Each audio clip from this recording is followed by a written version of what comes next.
کراچی میں مسجد کے حوالے سے بات ہو رہی ہے. مسجد گرانے کا حکم جو ہے، ریفرنس یہاں پر ایک دیا جا رہا ہے 2013 PCRLJ 7A18. مسجد اگر کسی کی ذاتی جائیداد پر قبضہ کر کے بنی ہوتی تو اور بات تھی، مگر پبلک پارک پر بنائے گی مسجد گرانا آئین پاکستان کے خلاف ہے. عدالت مسجد کے خلاف کوئی حکم جاری نہیں کر سکتی. یہ نریٹ کیا گیا ہے 2013 PCRLJ 718 میں. اب یہ پبلک پارک پر بنائی گئی ہے مسجد. اب اس حوالے سے کومنٹس نہیں دیے جا سکتے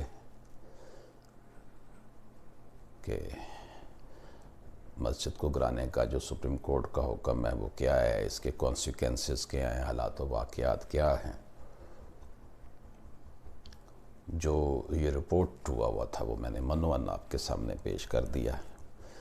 انشاءاللہ تعالیٰ اس حوالے سے میں اپنا جو دکھ ہے، دل کا دکھ، وہ بھی آپ سے شیئر کروں گا کسی اور ویڈیو میں. اجازت دیجیے. اللہ حافظ.